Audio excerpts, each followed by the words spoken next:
1, 2, 1, 2, 1, 2, 1, 2. All right, let me take a breath here and get started. Let's see, 1, 2. Are you live already? Yeah, I just went live. Just went live.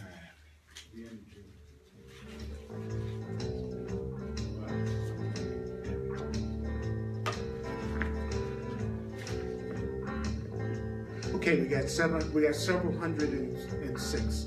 Yes. Welcome to A Course in Miracles here on Facebook Live. I'm Earl Purdy. I want to welcome you to Open Your Mind. You are sinless, you are sinless, you are a child of God. Today we're going to be talking about innocence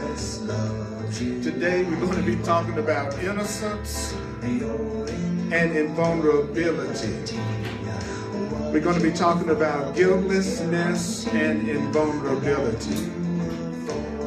Today we're going to be talking about the connection between not seeing yourself as guilty in any way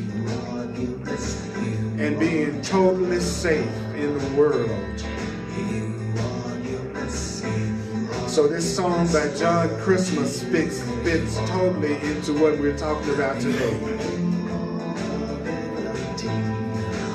This song is called You Are Sinless. And for some of you, that might be a little different from what you've been told about yourself. But guess what?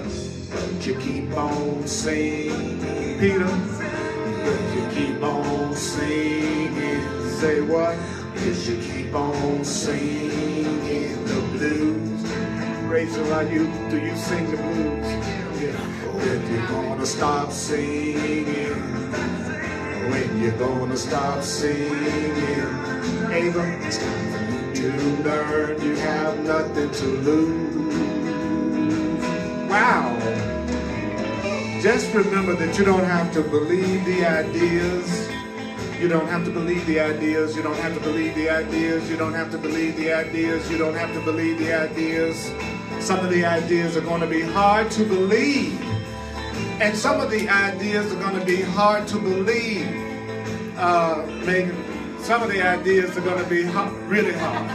Some of it's going to be hard to believe. And some of it's going to be quite startling.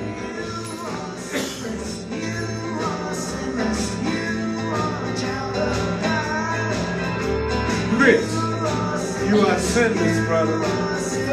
You are sinless, brother. Yeah.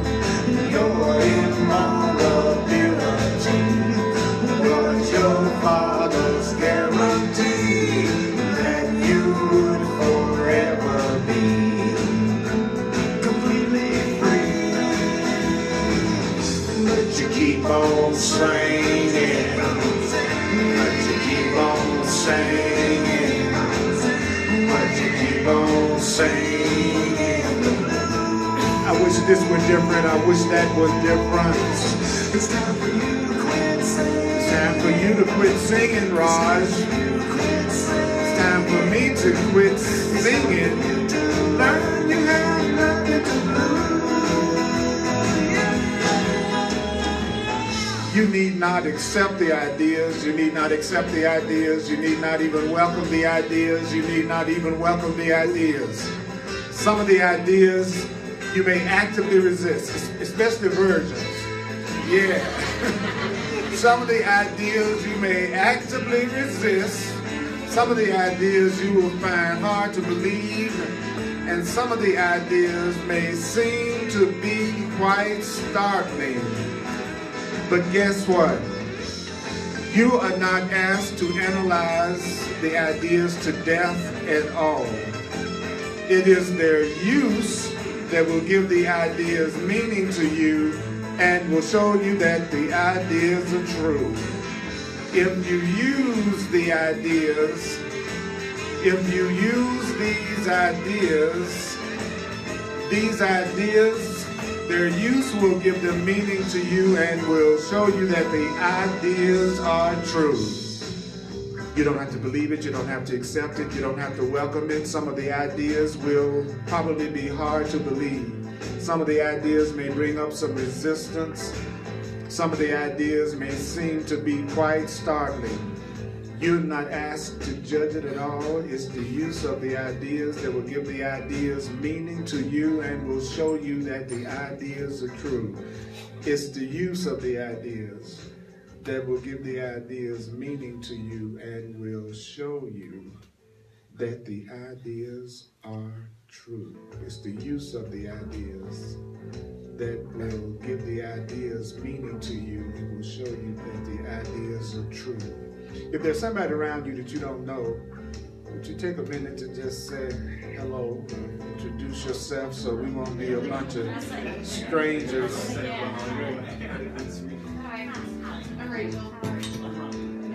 Those of you online, welcome to a course. Welcome to the Course in Miracles. I want to welcome you to the Course in Miracles. It feels so good to be here with you online right now. It feels so good. It feels so good to be here online with you right now. Take a breath.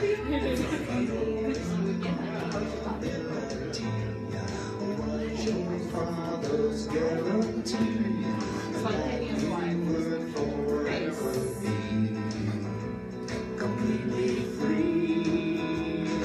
You are guiltless. You are guiltless. You are a child of God. You are guiltless. You are guiltless. Cause you are. All right, we're going to be on page 237. We're going to be on page 237 in the Course in Miracles text. We're using the Foundation for Inner Peace version of the Course in Miracles.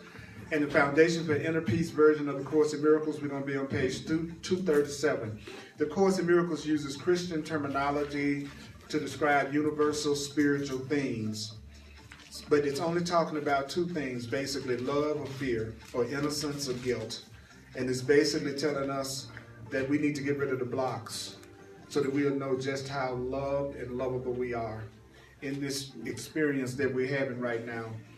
I am a person who sees their purpose as helping us hear what it says. There's a message. A minister is a messenger. And there's a message that's being delivered here. And my goal is for us to hear it. It's to hear, well, what in the heck is it saying? Because what I found after 30 plus years of studying the Course is the biggest challenge with the Course is most people don't hear it, which is kind of, interesting. And so we have a tendency to focus in on what the Course in Miracles is saying, and then the temptation is to walk out of the room and forget most of what's been said. So I'm going to see if we can do what the Course says we should do in order to get the miracles that it's talking about, which is being able to hear what is the message, what are we being told. And so the first part of it says, earlier I said that the Holy Spirit, which is your loving self, your loving right mind, shares the goal of all good teachers. What's the goal of all good teachers? The ultimate aim of all good teachers is to make themselves unnecessary. I, over the years, have found that it's pretty easy for me to make myself unnecessary.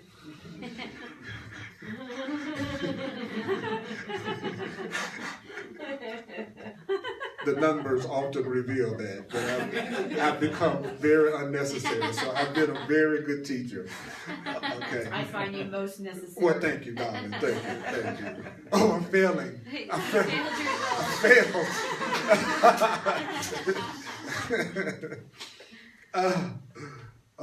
And then it says the Holy Spirit, which is your loving right mind, wants only this. Wants what? Your inner teacher wants only to make itself unnecessary. So any good teacher wants to make themselves unnecessary. A good parent wants to make themselves unnecessary. Right? And the Course in Miracles says the Holy Spirit wants only this, for sharing the Creator's love for you. Your Holy Spirit, which is your loving right mind, which is the divine part of you, seeks to remove all guilt from your mind. So why is it that we need to have all guilt removed from our mind according to the Course? It says, well, the reason why you need to have all guilt removed from your mind is so that you can remember your Creator in peace.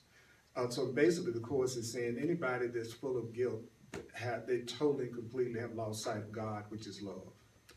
God is just another term for love. So why is it that we want to get rid of our guilt? Because the Course says you won't remember your Creator, you won't remember love in peace. So it's no such thing as I feel guilty as hell and I know what love is. And I'm expressing love to people. Actually, many people think that they feel guilty because they love you. That somehow another guilt is included in love. I feel guilty because I love you. Now remember that the Course is saying we don't have to believe it, we don't have to accept it. So I'm just delivering the message as clearly as I can. Not trying to convert you to believing it. Everybody's clear about that? I'm not trying to convince you to agree with me or to agree with the Course. That's not my purpose as a messenger. The purpose of a messenger is to deliver the message as clearly as they can. And then basically leave it up to you to decide what you want to do with the message. You know, the mail person doesn't deliver the message at your mailbox and wait there to make sure you're okay with the bill you just got. So you don't want us to throw our guilt at you. Right, that's what I'm saying. Don't kill the messenger. Okay, it's not. I did not write this, so I don't feel any responsibility to defend it. But what we just heard in that very first paragraph, and we haven't even gotten all the way through it yet, with two very important messages. Message number one is a good teacher wants to make themselves unnecessary by teaching you all that they know. And then the second point is, as long as you're feeling guilty, you won't be able to tap into your source and you won't know what real love feels like or what real love is.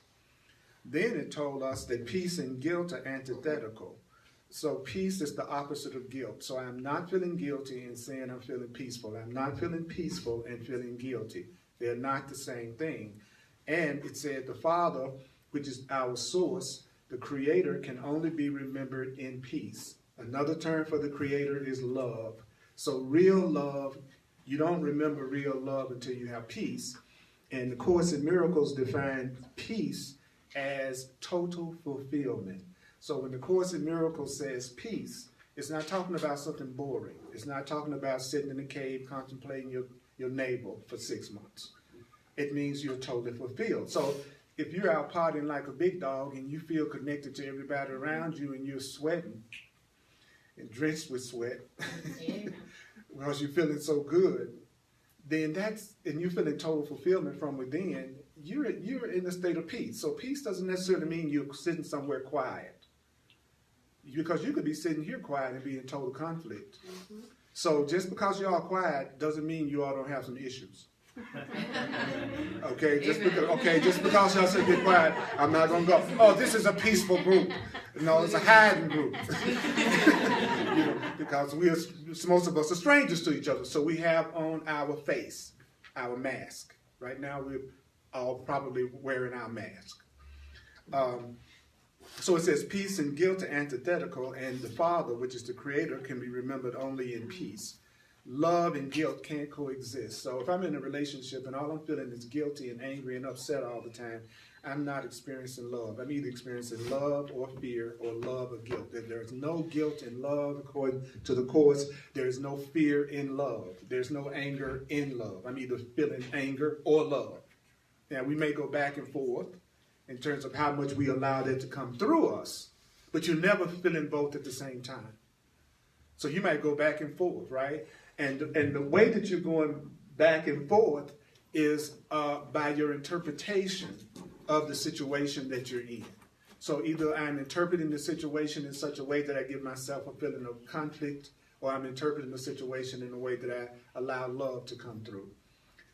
Another thing I said in last Thursday's hardcore Course in Miracles class that keeps going through my mind is it said that the reason why people get to a point that they can't stand feeling guilty and upset is because it becomes intolerable, because they know it keeps them from experiencing love, which is God. And then it also said love is irresistible. So the Course in Miracles continually blows the idea that we have an idea of what love really is, which is good because it would explain the world in such a way that would probably make sense to us. if we really realize that we really need to learn what love is and to have the blocks to love removed, then we wouldn't be so shocked at the way we tend to treat each other and what we're seeing in the world of separation and fear. We're not seeing love, we're seeing specialness, which is a pleasant form of fear. Okay. Yeah, specialness is just is a pleasant form of fear. It's a form of fear I like. So that's why you're special. Right, and it means I've singled you out. I've singled you out over other people, and I say I love you. No, I've singled you out over other people, and you're very special to me. And the specialness you have with me is conditional on how you act. Okay, you disobey a few of my rules, and I'm not in love with you. And you're not very special. And you ghosted. All of a sudden I have disappeared. You did not exist now, and I was here now. And so in the world, that goes for love. And so people are so afraid of losing what they call love, but they're really afraid of losing specialness. Or they're afraid somebody else might be more special than they are. So the Course in Miracles says, love and guilt cannot coexist, and to accept one is to deny the other. If I accept love, I've got to deny guilt. If I see myself as guilty, I have to deny love. But I can't feel both of them at the same time. You can get so used to feeling guilty that it becomes your natural way of feeling. And so it kind of becomes invisible. The Course, there was a book I read that explains really cool how being locked up in your beliefs work. If you were in a jail cell and you had bars that you were behind, and the bars were like this, okay? Now, if you stand back from the bars, you can see them. If you put your head right up between the bars, you don't. So most of us in prison, we don't know it until we try to do something. And then we feel ourselves being blocked because we're looking between the bars. And what most people call change is rearranging the furniture in the jail cell. Isn't that right? I remember when I was a kid, we did that a lot. Yes. All of a sudden my mother would wake up and we go, we're going to rearrange the furniture. And we'd act like we were in the new room. Have you done it? Yeah. You rearrange furniture and you think you really changed something, but it's the same furniture in a different location, the same kind of partner in another relationship. You just rearrange the relationship furniture. You got a new body. You just got a new body. That's right. You just got a new body to play with and feel guilty about. Okay. All right. Then it says, love and guilt cannot coexist, and to accept one is to deny, check this out, deny the other. Guilt hides Christ. The Course defines Christ as your true self. Your true loving self. Remember, there's only love or fear. So there's a loving self in you, and the Course says there's a crazy self in you. And if you don't think it's there, ask your friends and relatives. They will tell you that you can be crazy as hell sometimes. Would anybody be willing to admit that there's a part of them that can be crazy sometimes? Are we willing to admit that we're not always sweetness and light with everything and everybody? So if you're here for the first time, I'll quickly say again, the only guidelines to the class is you don't have to believe it, you don't have to accept it, you don't have to welcome it. Some of it's going to be hard to believe, some of it may startle you. We're not asking you to judge it to death. If you use it, you'll see that it works. So you're not in a place where a person is trying to convert you. All right? It's just, I'm delivering a message, and if any part of the message resonates, go for it. And if it doesn't, that's okay. I've been doing this 40 years. I've learned how to be unattached. It's okay. It's okay. You should never be in front of the room as a teacher if you believe everybody has to agree with you. You should be that way in a conversation, that you're sharing what you're sharing without the need for everybody to agree with you. That you have a more open conversation. If you knew you could tell me anything you felt without me attacking you, I would have a much more clearer idea of who you are. But if you're holding back because you're concerned about how I might react, then you'll hide from me and I won't know who you are. So the next time you tell somebody to be honest with you, don't you dare attack them for it. I see people do that all the time in relationships. They'll say, tell me the truth. Don't lie to me. Tell me. Then they jump down the person's throat as soon as they do it. And that's not going to motivate a person to share anything with you. And so if you attack someone for sharing, don't expect them to keep on sharing with you. They're going to still keep doing what they're doing. You just won't know about it. Right. It won't change them. They just hide it from you. Right? And if they're an awakening being, they're not going to continue to be in a relationship with you, because an awakening being would never keep themselves in a relationship where they're being attacked by somebody all the time, because they don't think they deserve to be hurt. See, when you start to love yourself, people who don't love themselves will see you as selfish sometimes and cruel, because you won't allow yourself to be manipulated. You won't allow yourself to be attacked. You will not allow yourself to be abused, and you're going to claim your freedom, and you're not going to let somebody control you. People who are fearful see that as you're selfish. You're uncaring, because I won't let you attack me and stick around. Yeah. One of my favorite lines in the Course in Miracles is recognize misery and go the other way. It didn't say recognize it and then analyze it. Go the other way. Go the other way. So you get to the point that you'll be observing and you will be listening to everyone around you, and you'll know who to go further into an intimate relationship with just by listening. That's all you have to do. Just listen. People will be impressed. As a matter of fact, people who complimented me the most as being a great conversationalist was the person that I went out with that I didn't say anything. Because they were so busy talking about themselves. And I was sitting there listening, because I want to hear what kind of mind I'm dealing with, and I can always tell what kind of mind I'm dealing with by how the person talks about themselves and everyone else. Right? So the person is revealing themselves, but they think they're talking about somebody else. But they don't know projection makes perception. So they're projecting their own thoughts out on the people around them. So they're revealing to me what kind of mind I would be dealing with if I was close to them. Then I could make the decision about how much deeper I'd like to connect. They see me as a great conversationalist because very few people listen to you. Right? But they don't know why I'm listening for my own good. So my listening is a purpose. I'm listening for my... So you're right. You got 100% of my attention, because I want to know who I'm about to get to know. You know, if you still hate your ex-boyfriend, baggage. If you're telling me it's everybody else's fault for whatever you're going through, you got baggage, lots of baggage. You know, I don't want to carry your baggage around and not even get a tip. You know what I'm saying? You know, I'm tired of black folk being a porter. You know what I'm saying? So, okay, so the Course in Miracles says, guilt hides love from your sight. That's the Christ. That's your true self. And also it says, it's for guilt is the denial of your blamelessness. If I feel guilty, I'm denying that I'm innocent. That doesn't mean I do not make mistakes. Don't take me to say that you don't make errors, or errors are not for correction when I say you are innocent. I'm not saying you don't make mistakes and I don't make mistakes in love. But what you are is not guilty. What you are is not sinful. In other words, if you're really, really dirty and you go take a shower, you're not the dirt you're washing off.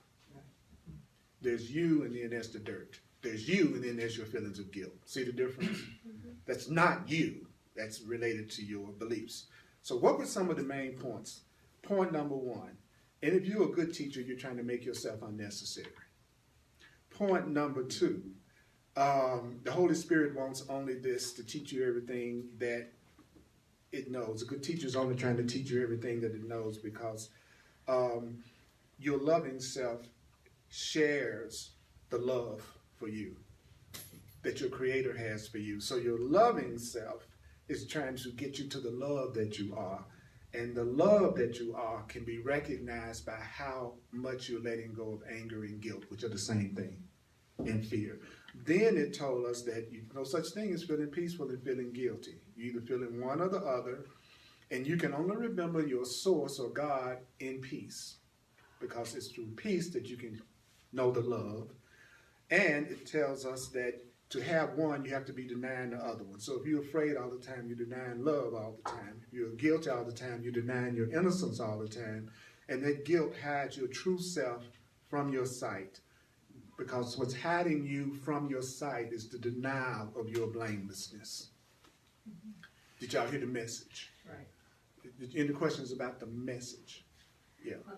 The summary of that paragraph's message came to me as, I create guilt as an excuse to believe I do not deserve the fulfillment of love, which is the peace due to all of those children, which is what we are. So I create guilt to deceive myself into believing I don't deserve peace. That's right. I create guilt in order to deceive myself that I don't deserve. We're in a culture, in a society that for many of us, from the time we were born as little children, we're told we were guilty, that we're sinful, that we're bad. So that's why many people claim they don't know God. That's what he's saying. Why people go, there's no such thing as a God or a creator, because you can't know that level of love if your basic perception of yourself is that you're guilty and bad. And a person who needs to feel that way cannot hear a word that I am saying. But I'm not trying to deliver the message to who doesn't want to hear it. I'm trying to deliver the message to who I'm sent to deliver the message to. And I'm sent to deliver the message to whoever shows up. Then I trust that whoever shows up will do whatever they want to do with the message, because it wouldn't be a gift to you if I was concerned about what you did with it. That would be imprisoning you. So a gift that's truly given is a gift that you let go of all concern about whether or not it's used. So it's interesting. Today's my dad's 85th birthday, and I remember a conversation I had with him probably about 10 years ago. He goes, so you really don't believe you were born in sin? And I looked at him and I said, no, do you? And he goes, yes, that's what the Bible says. So growing up my whole life, I have been guilty because I thought until about probably 20 years ago, I was really born in sin. Mm-hmm. And then about 10 years ago, I was like, no, wait, I'm really, really not. Mm-hmm. And so this is so telling us, you know, if you hold on to that guilt, you're never going to get to that peace. And it's also telling me that you really don't believe you're guilty and sinful. Not anymore. Or it would have no appeal to you to hear that. A person who believes that's true about themselves, then they want to hear it because it's validation for what they believe about. That's why a lot of people would get up and walk out of the room if they heard me say that, because they know how to do guilt. They don't know how to do love. They don't know how to do innocence. I know how to attack and project and feel guilty and feel bad, but I don't know how to be unconditionally loving and accepting. So it's easier for me to keep you all somebody I should not trust, because then it doesn't require any openness and vulnerability on my part. So it's actually easier just to not trust anybody and then use that as a justification for not being open and loving. Because most people who are fearful, the last thing they want to do is love. Love is, the Course in Miracles says, we are literally seeking the thing we're most afraid of. Oh. Everybody is saying they want love. He said, y'all you jokers are so terrified of love, it's ridiculous. You know how to do fear. Love requires a trust. Trust is love. Trust is love.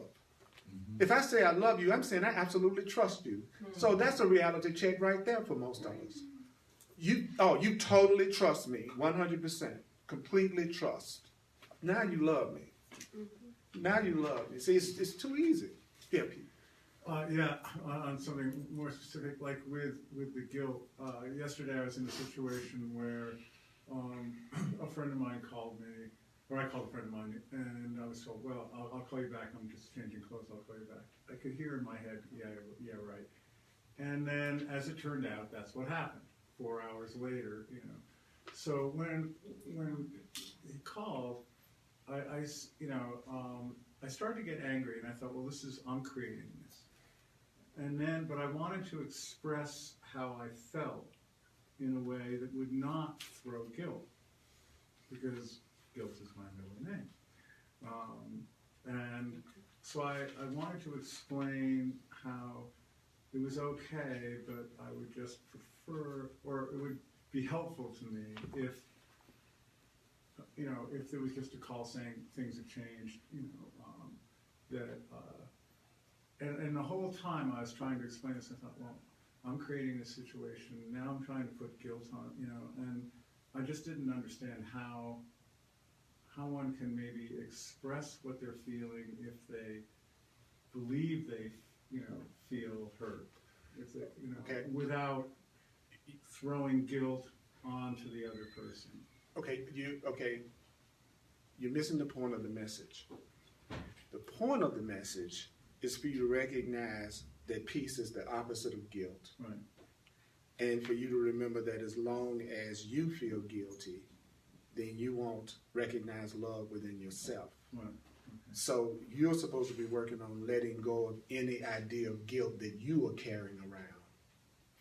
So my feeling of like, I don't want to throw guilt was really my guilt. Well, your desire to not project guilt on him was actually a reflection of your desire to know love and peace.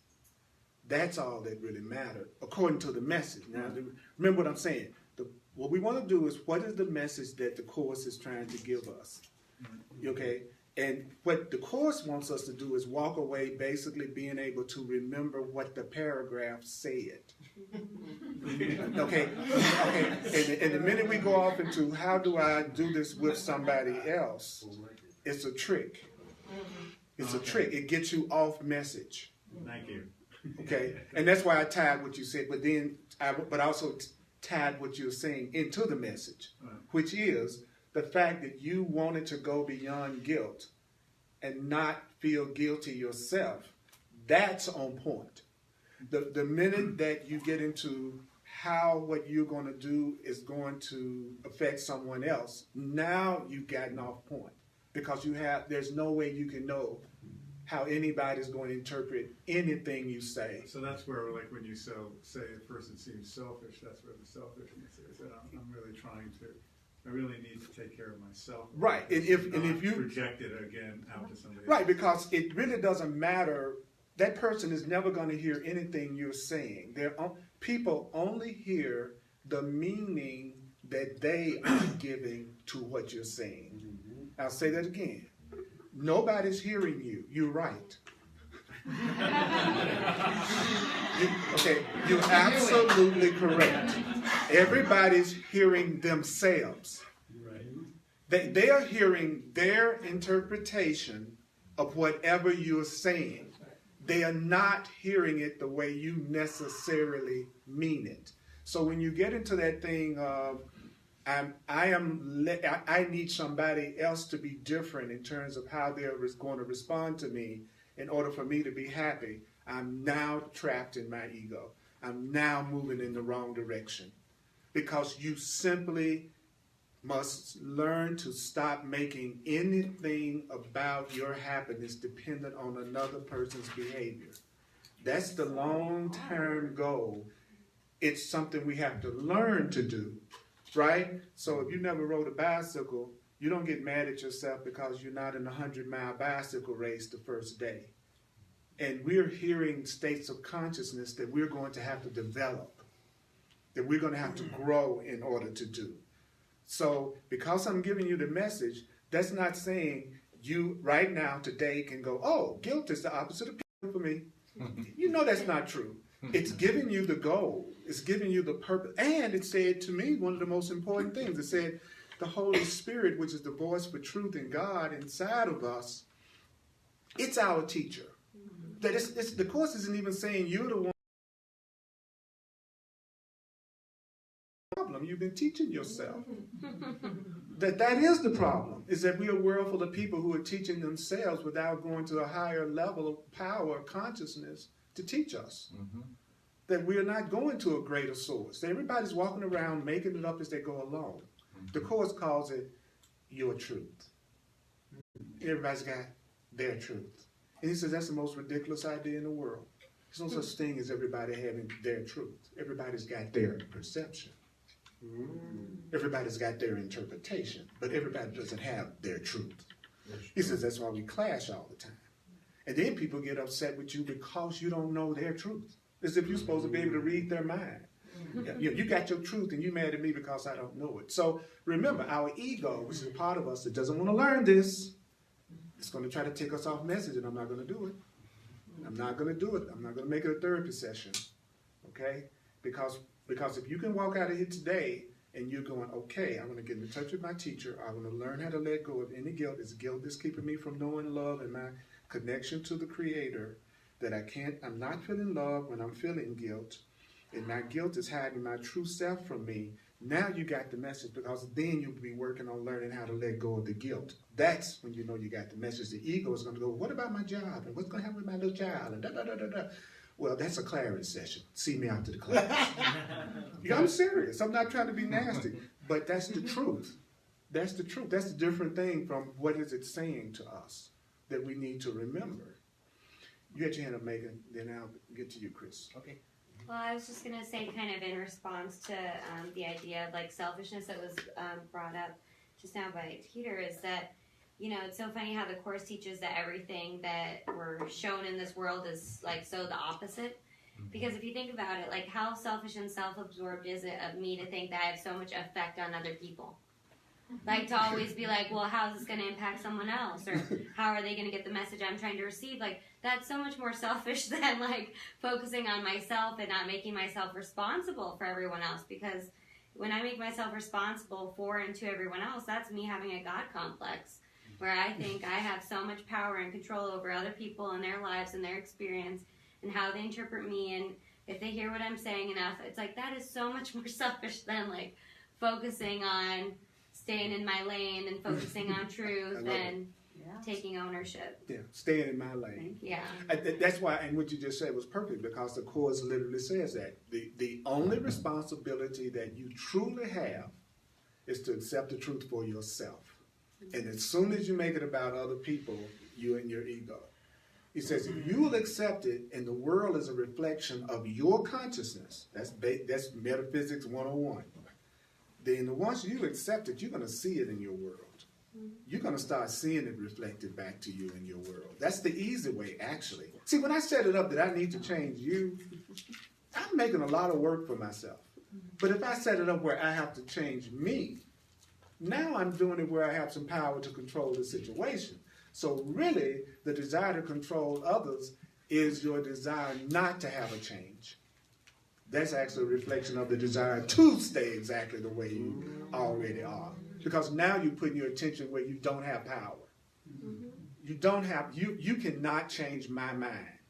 So if you set it up where your happiness is dependent on changing my mind, don't you see that you're going to keep yourself angry and upset, which makes you feel guilty, which keeps me unaware of love and unaware of my connection to God, which is the ultimate goal, by the way, of the part of the mind that feels afraid.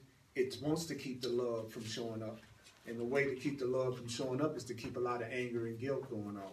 What's the easiest way to get anger and guilt going? To be upset all the time because people aren't acting out your script. See, anger comes from people or something not acting out your script. You've decided how people should act. They're not being the way you want them to be, so now you are mad. That's just a script that you made up, that somebody's not acting out. Now you're angry, and it's just said, when you're angry, it's the same as saying, it says the same as guilt, then what's going to happen? You are not going to know what love feels like. You're not going to know what love is, which is what you really want, unless you believe you're born in sin and guilty, so therefore you don't really deserve it. You know, when I'm in church, in the Baptist church, we have to literally say, we're just worms or the dust, you know, just all this stuff to put yourself down. And so many people agree with that perception that those churches have 20,000 people and they mega churches with people tithing. Right, because if I think I'm guilty and bad and you tell me I'm guilty and bad, then you're a minister that's telling me the truth. I'll give to your church. You're witnessing back to me what I already believe. But if you come to a place and a strange black guy is telling you you're totally innocent, is this a cult? You see what I'm saying? You know what I'm saying? Because if I'm saying what you don't believe about yourself, you're not going to come back. If I'm saying what you do believe about yourself and you want to get past the blocks that keep you from knowing that all the time, you'll come back.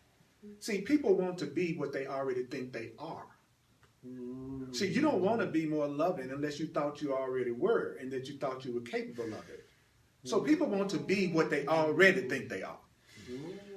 So if I think I'm guilty and bad, then you tell me I am, then I'm going to believe that you're telling me the truth. So I'm going to want to be around you. I'm going to be around other people who also think the same way.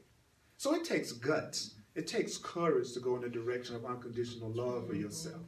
So that's why I don't get into the numbers about my class. I'm saying things that are 180 degrees opposite from the way the culture teaches us. So we know it must work. Yeah. That's how you know it must work. We're living in a world that's based on the belief systems that most people believe in, and it's hardly a party going on, okay, of joining and love and connection. So we already know that the way the world thinks does not create unity. So that means the truth must be the opposite of what the world is teaching us. But most people don't know they're programmed, and so they think they are their program. So when you tell them the truth about themselves, you sound crazy because they see what they believe. And so their physical reality is witnessing back to them they are sinful, they are bad, you can't trust, because they don't know that physical reality is a reflection of consciousness. It's a reflection of your thinking. So your perception will always witness back to you the things you believe, even if it's not true. So don't think something is true just because you believe it. Don't think something is true just because you believe it, but you're going to see what you believe and you will be tempted to think it's true. That's the way it works. So one thing that I've noticed, well, a big thing that I've noticed is the more sincere I get about doing this and the more deeper I delve into this, I call it the deeper I go into the darkness, and then the more the thoughts and the beliefs that I feel guilty about come up into the light. And for a while, that used to freak me out. Like, I was like, oh no, I'm doing something wrong. But I'm recognizing that I'm doing something right because I'm really like choosing to look at these things. And then instead of freaking out, what I need to do is just give it over to Holy Spirit for healing. Right. Which is what you're doing. Just by doing it. Yeah. Right? Because the goal of love is to teach us everything about love to the point we don't need anybody to teach us about love, because we are love. Now, I warn you, people who are afraid of love are not going to be attracted to you. So one of the biggest things that trip people out when they get on the spiritual path is they think it means they're going to be showered with a lot of people giving them a whole lot of attention and love. Eventually that will happen. It won't happen at first. You'll be shocked how people will be repelled by you the kinder you are and the more loving you are. You think it's going to be just the opposite. But people who don't love themselves need drama. They need constant drama, conflict, and fear to stay separate. So they are not attracted to peaceful people.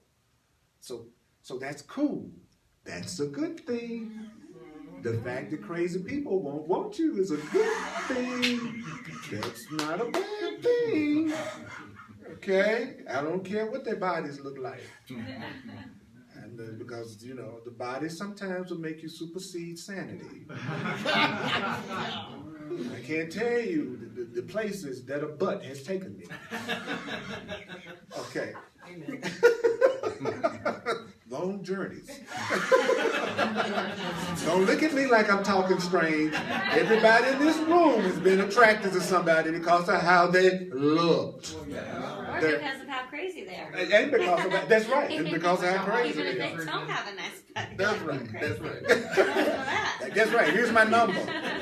Then now with an iPhone, you don't even have to take your phone out. Oh, you crazy? Let's send it straight to your phone. Here's my number. You don't even have to give it to me. All right. But when you love yourself, you're going to choose for peace. When you love yourself, you're going to start choosing for peace. So let's go to the next paragraph, shall we? But before we do that, I want you to take a breath.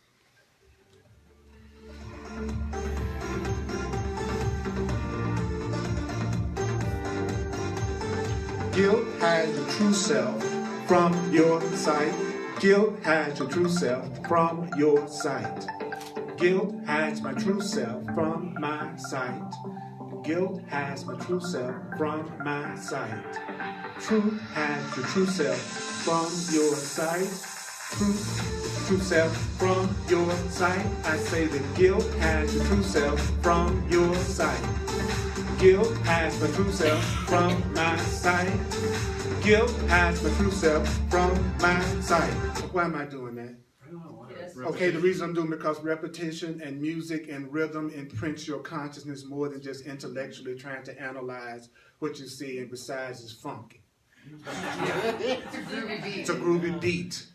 So you remember it. So anybody that cares to say it with me, please. If you don't, that's all right. Guilt hides my true self from my sight. Okay? Guilt hides my true self from my sight. That's what it does. That's what it does. See, so what that means, okay, I'm feeling guilty right now. I'm not going to know my true loving self. I need to let go of this guilt. I need to recognize that I'm the one that's making myself feel guilty. That's how I let it go. The guilt isn't coming from anybody else. The guilt that I'm feeling is coming from me. That's how I let it go. Now, how do I keep my guilt? I'll tell you the best way in the world to keep your guilt. The best way in the world to keep your guilt is to try to get rid of it by projecting it on somebody else. Because giving something away is how you keep it. It's through giving that you receive. So the next time you're so ready to let everybody know how angry and upset you are, just realize giving is how you receive. So the more of it you give, the more of it you're going to keep and have. I'm sorry, it's a universal law. Yes, but, yes, but, yes, but. You can yes, but all night long. It's still a universal law. Anything you share, you're going to have more of it. You keep sharing your anger and upset with everybody, you're going to have more of it. It's a law. It's a universal law. It's not personal. That's just the way it works. Well, I got to give them a piece of my mind. That's okay. Give them a piece of your mind. You know, it's just going to make that part of your mind even stronger. If you're willing to deal with the consequences of it, do it. But don't think getting angry at everybody all day is getting rid of your guilt and anger. It is not.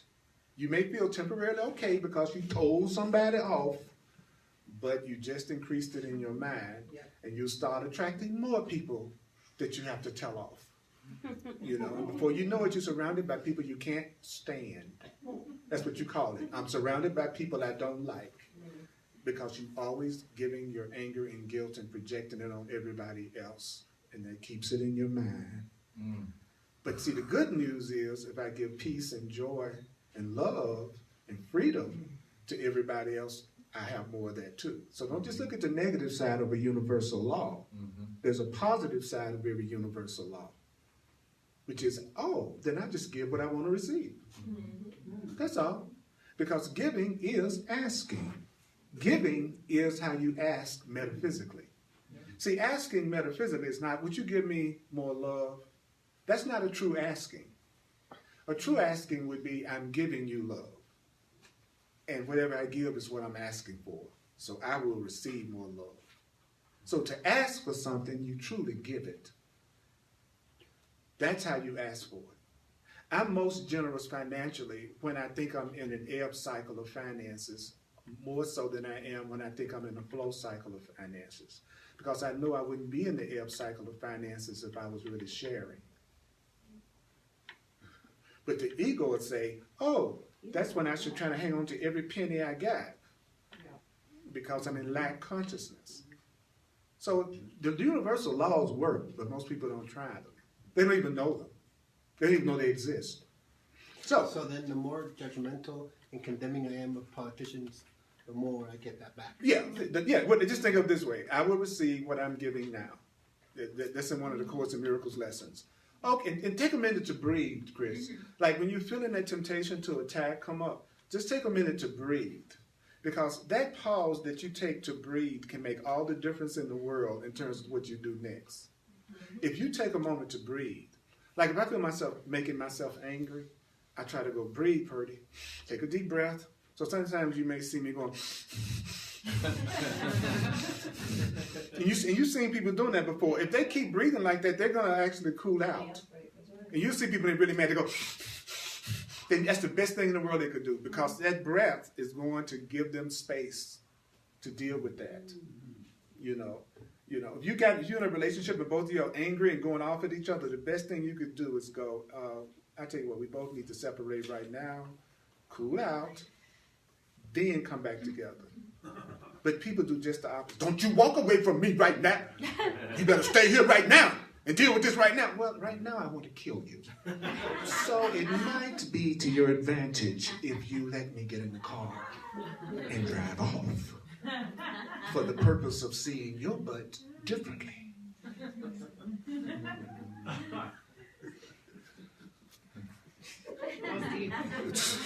That's the truth. Just painted a picture. That's absolutely the truth.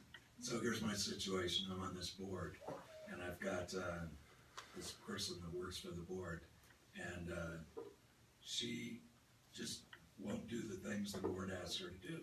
So we come back at the next board meeting, and none of it's done. And the other board members don't want to hurt her feelings, or whatever their motivations, I don't know. But I'm saying, hey, we said we would do this. But last month, I did blow it, and I projected onto her. Okay, so we're going to have another board meeting, and I want to know how to present that she's not doing her job without attacking her. I don't want to attack her. But so I start worrying about how she's going to react, and then I'm in that world you're talking about. You see what I'm saying? Well, it's the same. It's the same thing. It's the same thing that I was just saying. The message is for you to accept this for yourself and see yourself as innocent, and then say what gives you the most peace, and know that you don't have any control after that. And saying what I have to say anyway, right? Yeah. I have to say. Well, the only thing that matters is why are you saying it? What do you want to come out of it? What is your purpose? That's in every situation. That's what the Court says you should ask yourself. What is the purpose? What is it for? What do I want to come out of this? And I have to, and I want to communicate from a place of what? Peace. Because it's through keeping my peace and not making myself feel guilty that I will know my relationship to God and I will know my relationship to her. I'm going to keep coming back to that. It doesn't have, the outer situation is not what's important. What's important is for you to be clear about what your purpose is and to ask the Holy Spirit, your higher self, what do you want me to say? What do you want me to say? What do you want me to say?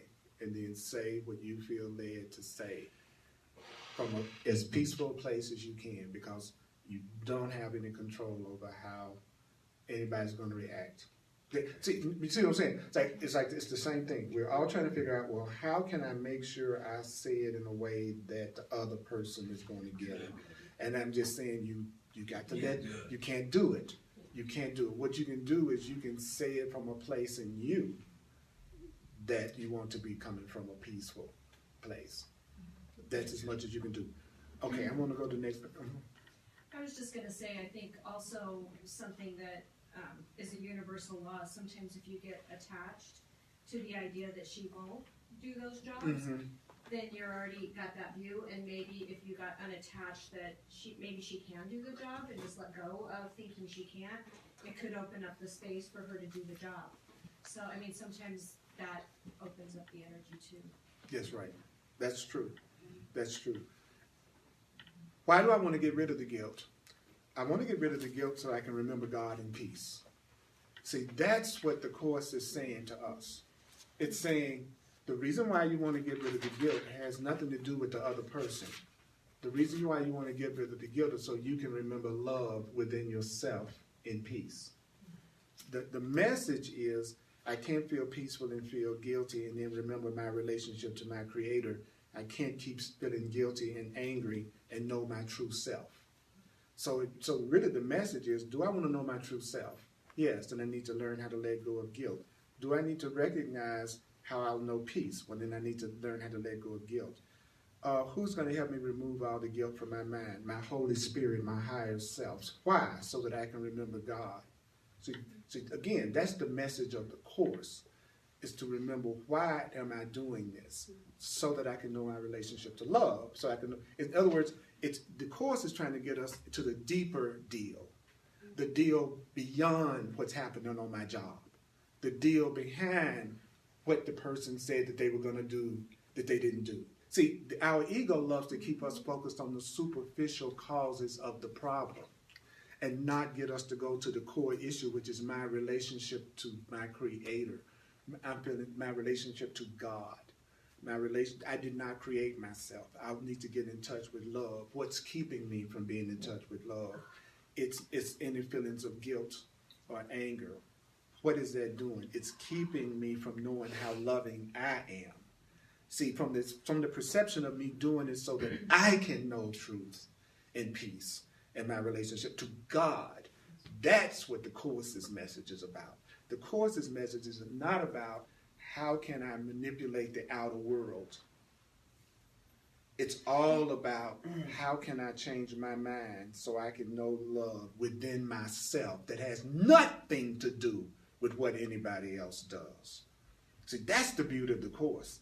But our world mind, our ego, our program mind is going to continually try to get us to figure out how to get other people to react in a certain way. And that, my friends, is the trick. That is, so I have to stay conscious enough to keep pulling it back to that point, even though I know it could sometimes upset some of you all's egos and my ego. But then I'm not a good messenger unless I deliver the message. And the message is it's easier than we're making it. Okay? Our solutions are harder. And that's not saying nothing that anybody said is not right or not accurate. It's just, what is this saying?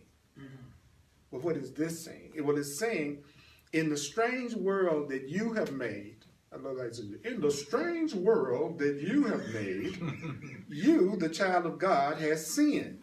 What? Yeah, in the strange world we made, that's what you're told. That you've sinned. That you're guilty. Then it says, well, how could you see the child of God if you seeing the child of God is sinful and guilty? By making the child of God invisible. So what's made Terry invisible to me? Terry is innocent. She's a beautiful, innocent child of God. That's right.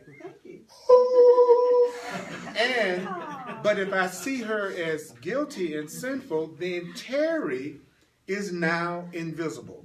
Do you get it? Because now I'm not seeing who she is. I'm just seeing her as guilty, sinful, and bad. So when it says you're invisible, it means if I'm seeing you as guilty and sinful, I don't see you. So you're invisible to me. And then it says the world of retribution rose in the black cloud of guilt that you accepted and that you hold dear. So where does the world of punishment come from? It comes from the cloud of guilt that I accepted. If I believe I'm guilty, the Course says if you believe you're guilty, there's also the additional programming of believing you deserve to be punished. So as soon as you go, I'm guilty, you're telling the universe, punish me, because it's through punishment that I get absolved of my guilt. When I was a kid, back in the olden days, if you did something wrong, you got a spanking. Once you got your spanking, you and your parent were okay again.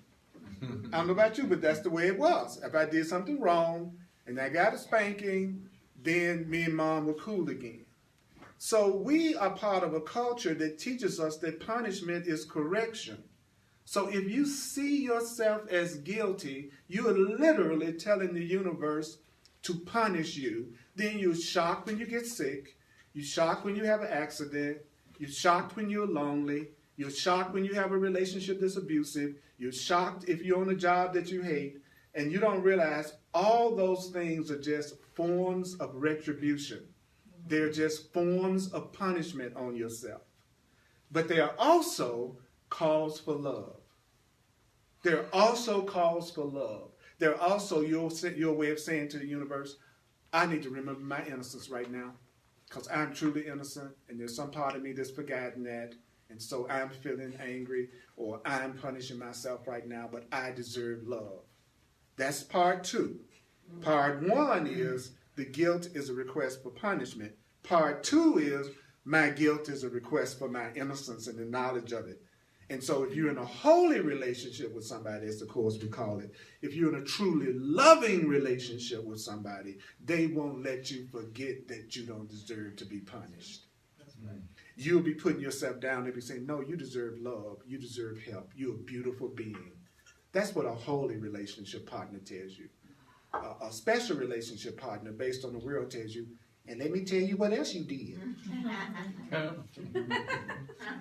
You feeling bad about that? You know what you did at Christmas too, don't you? You know, so they're just telling you more stuff that you need to feel guilty. They don't tell you innocent. They tell you right, you're guilty. You need to get away from a relationship like that, because if I've forgotten that I'm innocent and blessed as a child of God, I certainly don't need friends and lovers who are reinforcing the idea. But if I want to feel guilty, I'm going to be attracted to the people who abuse me the most, and I will not be able to get away from them. I'll go back to them. Oh, you all seen friends and relatives do it. You go, why are you going back into that relationship again? Why are you doing it? And they don't realize they're attracted to their punishment. They're attracted to punishment. I don't love myself. I can't be attracted to somebody who loves me. I don't love myself. I need to be attracted to somebody who validates that. And who can validate that better than to have a lover who never appreciates me at all? Right. But I can't get away from them. Of course, they're giving you what you want. You want that. You want to be absolved. The absolution comes through punishment and pain. Because you know what? You're going to hurt so much that one day you're going to go, I've had enough. And all that means is, wow, I got the amount of punishment I thought I needed to be okay again. That's all that means. Oh my God, okay, I finally got the amount of punishment that I need to go, okay, I'm going to do it differently now. Right. The Course says every time you project your happiness into the future, that's just you setting up a timeline of how much more unhappiness you're supposed to have before it's okay for you to be happy. So if I'm going to only be happy when I get a partner, then that's just me deciding that I need to punish myself until an indefinite time in the future. Because now my happiness is dependent on whether or not I have a lover or a partner. You see what I'm saying? Every time you come up with future happiness, he says that's a timeline that you're saying has to happen between when you experience joy. Wow. So I don't want to need you to be happy. I don't want you to need me to be happy. I want to be a happy person joining with a happy person. Or I want to be a person who wants to be truly happy. No, I have some issues. But wants to join with another person who also knows they really want to be happy. And we'll work it out together. But we have the goal of knowing our innocence. That's different from, I want somebody to reinforce the patterns that I already have. But your pattern is not going to give up without a fight. Okay? Your pattern is going to go, hell no. Oh, yes, no. You really are not enough. What are you saying? You dare think you deserve to be loved? That part of you goes, I'm going to turn from suspiciousness to viciousness now. So you go out and get the craziest relationship you've ever had. Just as soon as you go, I'm ready to love myself now. And then your other part of yourself will go, okay, let me give you the hellacious thing you ever had to stop you right in your tracks. So you go right out the door and you make the stupidest decision relationship-wise that you've ever made. That's what happens a lot. The Course in Miracles says you actually introduce the contradiction to what you say you want just to prove to yourself that you can't have it. So you'll go right out and do, I'm ready for peace. And I'm going to go in tomorrow and quit my job. Or I'm going to go in tomorrow and say just the thing I know that's going to create hell for me. Because that old self is saying, like hell, you're going to have a new self.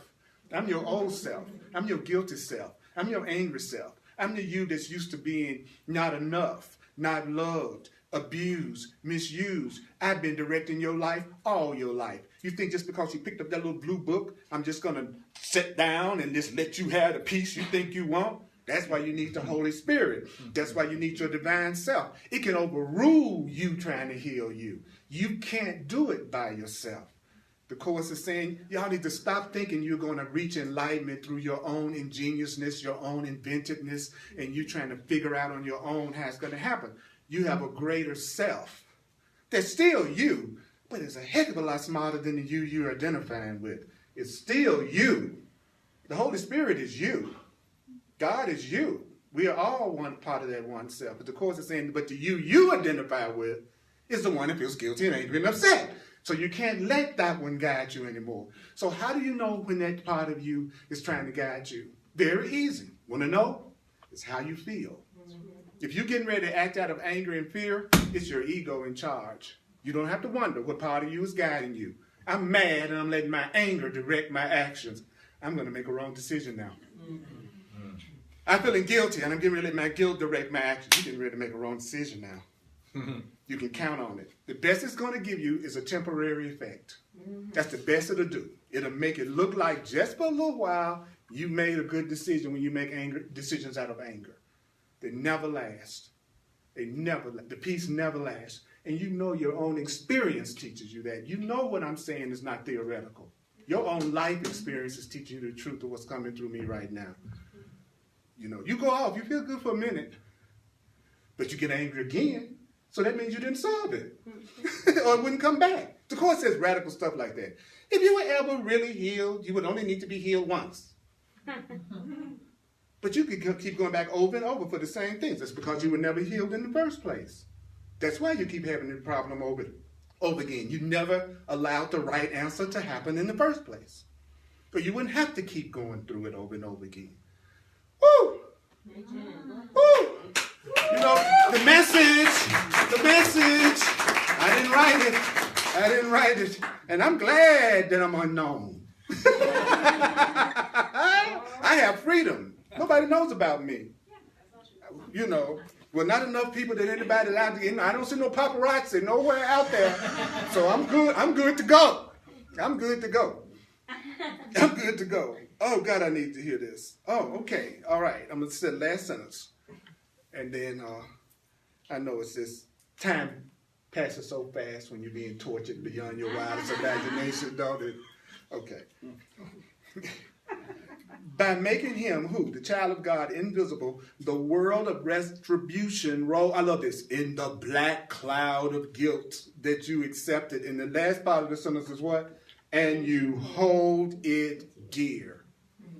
I feel guilty and I love seeing myself as guilty. People say I feel guilty quicker than I ever hear them say anything. I've seen more people as a teacher go, I feel guilty about this. I feel guilty about that. I feel guilty about this. I feel guilty. You don't hear, I love myself about this. I admire myself about this. I think I'm an awesome person about this. I think I am beautiful about. You don't hear that, but you hear, I feel guilty. I feel guilty. I feel guilty. I feel guilty. I feel guilty. Because it says, you hold it dear. Lord, my guilt, will you marry me? Another definition for marriage. Say what? What you say? I said another definition for marriage. Thank you for sharing. Thank you for sharing. That's from the Course. I tried that. I would expect that on the Aquarian. I would. Absolutely. Oh, marriage is neutral. Marriage is totally neutral. It's totally neutral. It can be the best thing that ever happened to you, or it can be the biggest delay in maneuver you ever had. But it's neutral. It'll be what you make out of it. First of all, try to marry somebody you love. You'd be amazed at how many people I counsel that I said, do you love each other? And they go, huh? What? I know y'all trying to be together for all these different reasons, but do you love each other? Or two people come together for counseling and you show them a way for them to heal their issues and be together, and they're more depressed than they were when they first came in. Because they wanted to believe it was over. They were just wanting to say, I went to counseling. They didn't actually want to stay together. They want to be able to say, we went to counseling. Because no relationship problems are difficult to solve by two mature adults that want to be together. Relationship problems are only difficult for people who don't want to be together in the first place. Then there is no solution you can give that'll be satisfying to either one of them because they don't want to be together. But if they do, they'll be on the edge of their seat. Now, we need to do what? Oh, okay, we need to, okay. You're saying we should, okay, baby. You want to do it, baby? Yes, baby, I want to do it because I love you and I want to get past this. I want to too, baby. Let's do it. We will switch it. You know. The other couple be, because they don't want to be together. They don't want to be together. It's not hard. So And you innocent if you're playing that game with yourself right now, like you act like you really want to be with somebody you know you don't really want to be with, and so you're working on it. Okay. All right. For the blamelessness of Christ, your true self, is the proof the ego never was. And the ego is another term for the guilt. Okay. So the Course says the blamelessness of your loving self is the proof that your guilt never was and can never be. Without guilt, the ego has no life. Without guilt, your fear has no life. Fear can only survive through guilt, and anger. So if you're a peaceful person, your ego can't survive. Because the ego is the idea I don't deserve, something is lacking, something is missing, I feel guilty, I feel afraid. So if you're around someone reminding you constantly that you're loved and that you're innocent and that you deserve love and that you're innocent and you deserve love and your calls for love deserve to be answered and you deserve to be supported, and your ego, the part of you that doesn't like you, that doesn't think you're enough, it scribbles like the witch on the Wizard of Oz when they poured the water on it. And you watch your ego go, I'm melting. So then it goes out and get a phone number to a crazy person.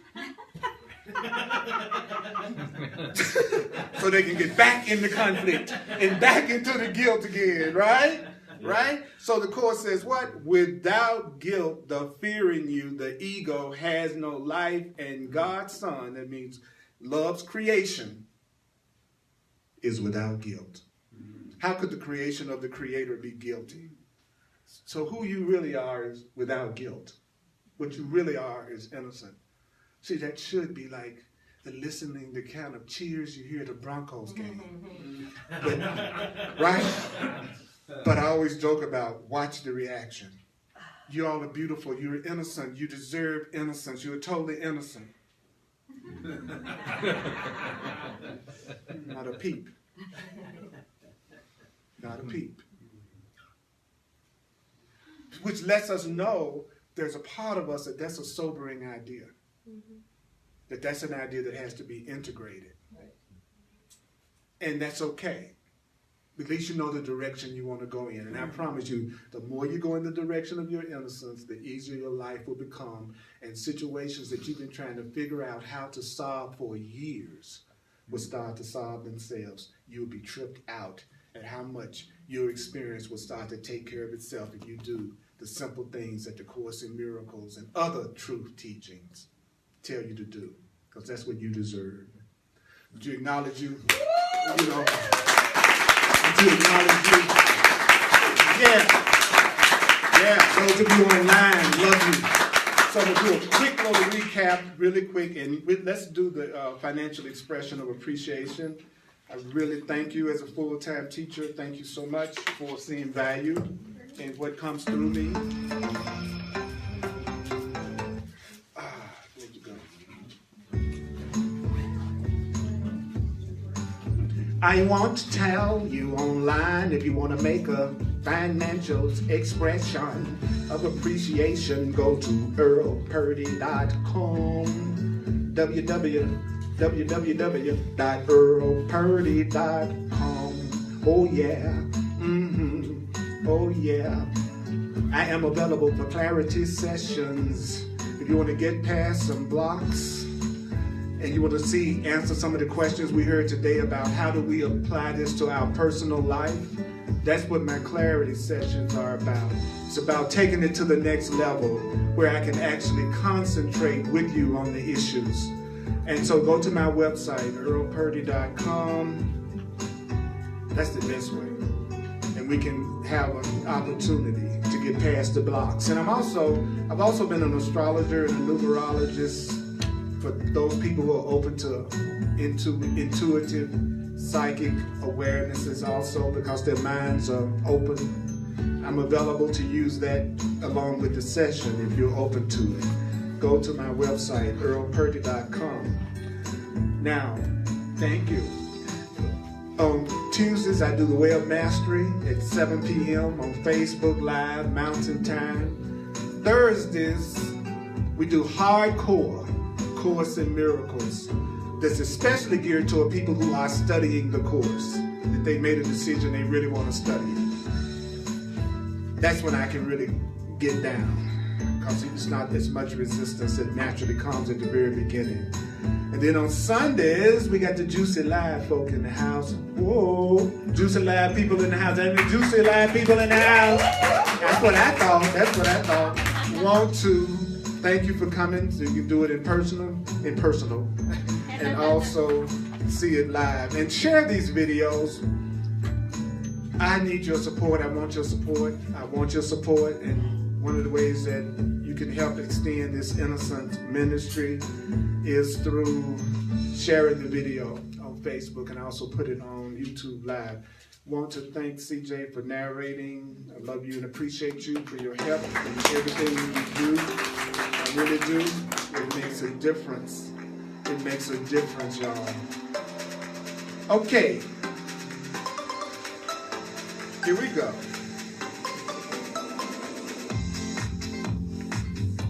You have a loving higher self that's teaching you every moment. Do you know that your loving higher self is trying to reach you right now? And it's trying to teach you all that it knows, to the point that you don't even need your loving higher God self, because you know how to let go of all the guilt and fear. You will not remember God. You will not remember true love if you feel guilty all the time. So let me give you a little word of advice. Avoid the people who use guilt and you allow yourself to be affected by it. Avoid those people like the plague. People who are constantly projecting their guilt and anger on you. Those would be people who are supporting you, not remembering love and not remembering God. Don't think you're feeling guilty and feeling peaceful. Peace is the opposite of guilt. Do you know that guilt is the opposite of peace? Guilt is the opposite of peace. You can only remember God in peace. You can only remember love in peace. You can only remember God in peace. You can only remember love in peace. Move away from guilt. Move away from guilt thoughts. Move away from guilt feelings.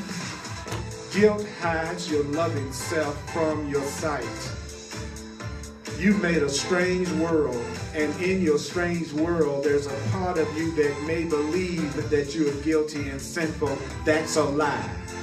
You are not sinful. You are not guilty. You might make mistakes, but mistakes are for correction. Without guilt, the ego has no life, and you are without guilt. You are without guilt. You are without guilt. You are without guilt. You are innocent. You're luscious. You're innocent. I love you. Thank you for coming out. Thank you for coming. Give it up for you. Come on. Give yourself some energy. You are awesome beings. Yeah. The world will give you what you give you. The world gives you what you give you. So give it up to yourself. You're a blessing in my life. Hugs are available. Thank you, all you beautiful beings that were watching live on Facebook. You're a blessing in my life. And also today is the first day of Jazz in the Park, in City Park.